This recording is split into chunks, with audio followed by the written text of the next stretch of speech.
What's going on, ladies and gentlemen? How you guys doing? Today we're going to be working on my 2018 GSX S750, a tongue twister for sure. Anyways, I really haven't done much to this bike, and I've had it for about 4 or 5 months now. It's got just over 12,000 miles, so I did the oil change, we cleaned it up today, and the only real thing that I've done is the fender eliminator kit, and so really it needs something else. When I leave to work in the morning, I have to leave really early. As you know, I live in San Diego, which is about an 80-mile commute to work, 80 miles. And I leave really early, and it's usually pretty dark out.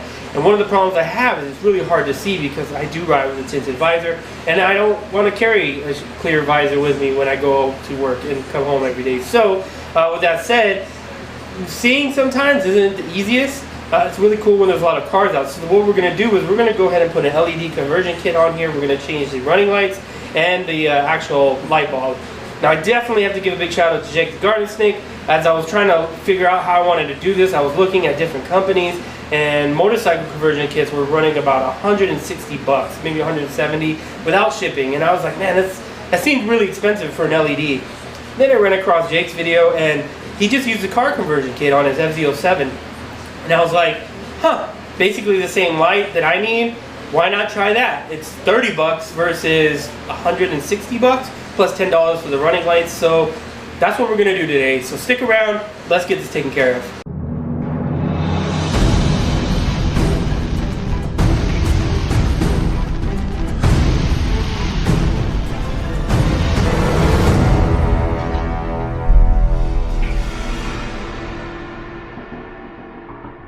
Okay, so I went ahead and went with basically the same brand that Jake went with, which is the Oxbeam. These ran about 30 bucks. They're 6,000 lumens, and they should run pretty much forever.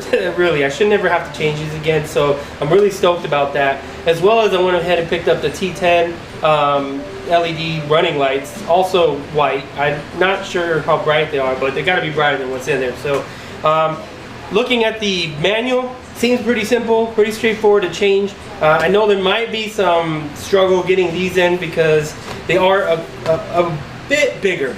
So as you can see, they're a little bit larger than your average light bulb. I think your average light bulb is about that big, and then you got the fan and everything in here. So hopefully everything works out. If it doesn't, I'll put the old ones back in, and no harm, no foul, and we'll just kind of return these and go from there. But that's what we're doing.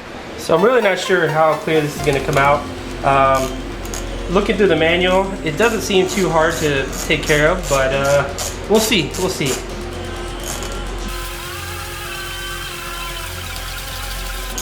So basically, start off, we got to remove these first 2 bolts from the top. One of the best investments that I've purchased is this little thing right here, because it has a magnet. It's pretty dope. Picked it up, I think it was 10 bucks at Harbor Freight. So let's go ahead and put that here. And I think this should come right off. Oh. Yeah, pretty simple. I'm always careful when I do those because I feel like I'm gonna break it. Alright, so there's 2 bolts in here that need to come out, so we're gonna go ahead and hopefully not lose a bolt. I'm really good at that. If there was a competition for losing bolts, that would totally be me. Hands down, gold medalist. Nope. Alright. So these instructions are not quite clear. It says to remove a bolt from back here. There's no bolt there. So I'm assuming it's talking about these ones. And we're going to give that a shot. I'm imagining this is what it's talking about.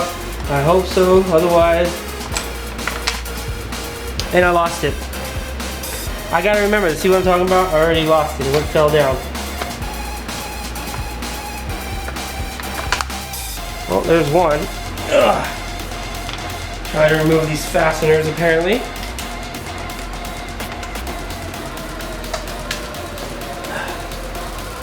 This is what happens when you're not mechanically inclined on these types of shits.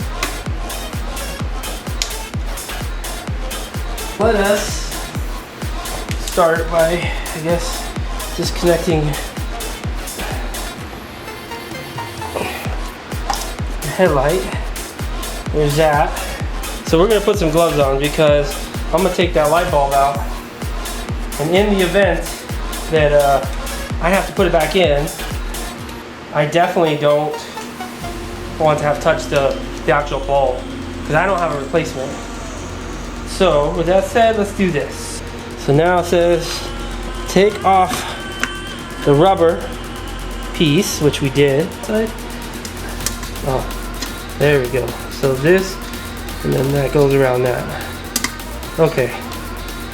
And then the bulb should come right out. Boom. So we can see the difference here. Yep, there's a difference. We want to make sure we get it that it does fit. Yeah, there we go. So that fits in there. Do a quick check. What we're gonna do is we're gonna take this off. We have to remember those two pieces go that way. So like that. Don't want to lose the direction, and then oh man, we're gonna have to definitely get a little stretch. Stick is on.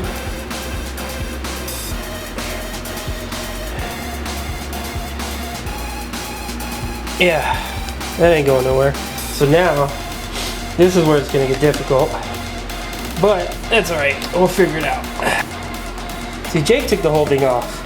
I had imagined that would probably be a much easier solution to what I'm doing right now. You know what? Screw it. We're moving. As you can be able to see, because the light is not around me. Holy crap. That was ridiculous. I really hope I never have to take this off again. That was dumb. That was dumb.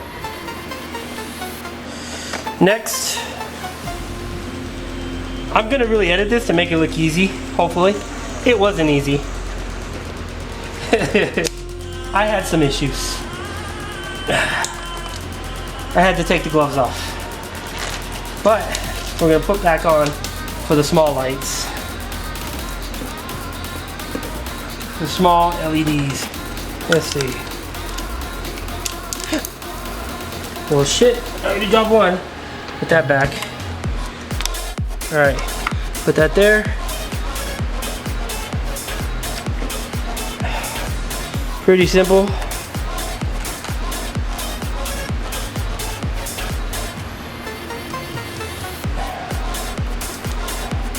What we're gonna do before I plug these in, we're gonna put them on and then plug in the LEDs to make sure that they work, or plug it in.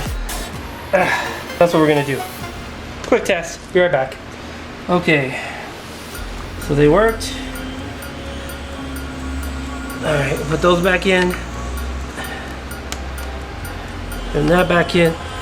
And now we try to put it back together.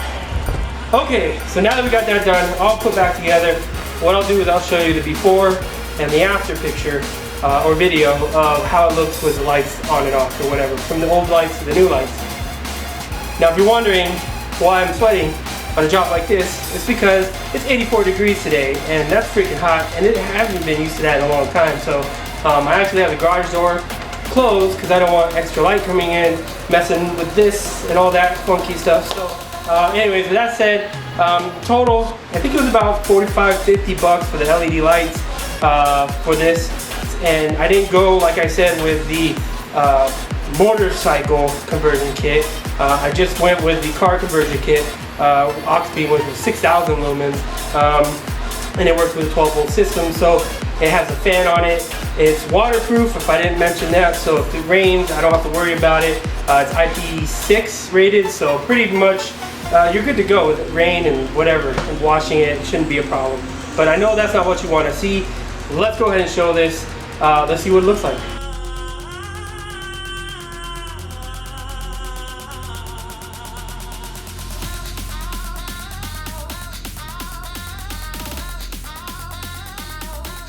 Alright, so that's the difference. Now you can see definitely a lot brighter, really clear white, you know, versus that kind of yellowish look.